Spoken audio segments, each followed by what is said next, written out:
ರುಚಿಯಾದ ಹಾಗಲಕಾಯಿ ಗೊಜ್ಜು ಹೇಗೆ ಮಾಡೋದು ತೋರಿಸ್ತೇನೆ. ಹಾಗಲಕಾಯಿ ಗೊಜ್ಜು ಮಾಡಲಿಕ್ಕೆ ಒಂದು ಹಾಗಲಕಾಯಿ ತಗೊಂಡಿದ್ದೇನೆ, 2 ಈರುಳ್ಳಿ, 1 ಟೊಮೆಟೊ, ಹಾಗೆ 1 ಬೌಲು ಕೊಬ್ಬರಿ ತುರಿಯನ್ನು ತಗೊಂಡಿದ್ದೇನೆ. ತರಕಾರಿಯನ್ನೆಲ್ಲ ಸಣ್ಣದಾಗಿ ಹೆಚ್ಚಿಕೊಂಡಿದ್ದೇನೆ. ಹಾಗಲಕಾಯಿನೂ ಕೂಡ ಸಣ್ಣದಾಗಿ ಹೆಚ್ಚಿಕೊಂಡು ಅದಕ್ಕೆ ಉಪ್ಪು ಸೇರಿಸಿ ಹಾಗಲಕಾಯಿನ ಸರಿಯಾಗಿ ತಿಕ್ಕಬೇಕು. ಅಂದರೆ ಉಪ್ಪು ಮತ್ತು ಹಾಗಲಕಾಯಿ ಸರಿಯಾಗಿ ಮಿಕ್ಸ್ ಮಾಡಬೇಕು. ಹಾಗಲಕಾಯಿ ಕೈ ಅಂಶ ಹೋಗಲಿಕ್ಕೆ ಉಪ್ಪು ಹಾಕಿ ತಿಕ್ಕಿಟ್ಕೊಳ್ಬೇಕು.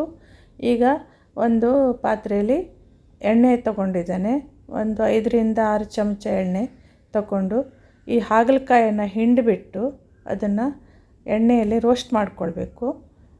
ಉಪ್ಪು ಹಾಕಿ ತಿಕ್ಕಿಟ್ಕೊಂಡಿದ್ವಲ್ಲ ನಾವು, ಸೊ ಅದನ್ನು ಗಟ್ಟಿಯಾಗಿ ಹಿಂಡಿ ನೀರು ತೆಗೆದು ಅದನ್ನು ಎಣ್ಣೆಯಲ್ಲಿ ಹಾಕಿ ಸರಿಯಾಗಿ ರೋಸ್ಟ್ ಮಾಡಿಕೊಳ್ಬೇಕು. ಬ್ರೌನ್ ಆಗುವವರೆಗೆ ರೋಸ್ಟ್ ಮಾಡಿಕೊಳ್ಬೇಕು.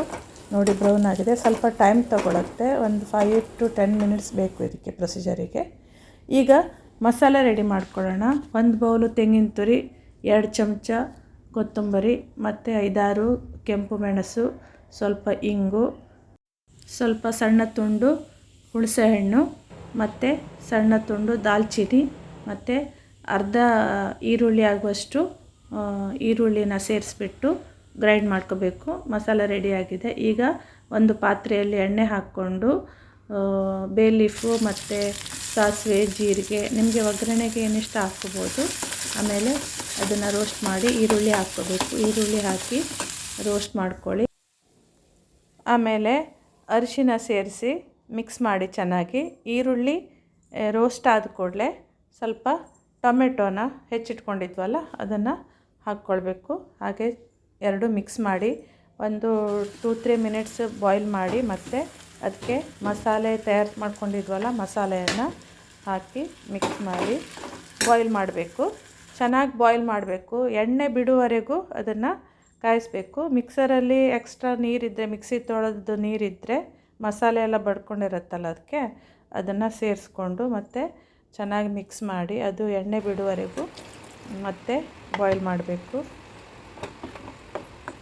ಹೀಗೆ ಒಂದು 2-3 ಮಿನಿಟ್ಸು ಬಾಯ್ಲ್ ಆದ ಕೂಡಲೇ ಈಗ ನಾವು ರೋಸ್ಟ್ ಮಾಡ್ಕೊಂಡಿದ್ದ ಹಾಗಲಕಾಯಿನ ಸೇರಿಸ್ಕೊಳ್ಬೇಕು. ಇದನ್ನು ಸರಿಯಾಗಿ ಸೇರಿಸಿ ಉಪ್ಪು ಬೇಕಾದರೆ ಉಪ್ಪು, ಬೆಲ್ಲ ಆಪ್ಷನಲ್ಲು, ಸ್ವೀಟ್ ಬೇಕಾದರೆ ಒಂದು ಸ್ವಲ್ಪ ಸ್ವೀಟ್ ಹಾಕ್ಕೊಳ್ಬೋದು. ಚೆನ್ನಾಗಿ ಬಿಸಿ ಮಾಡಬೇಕು.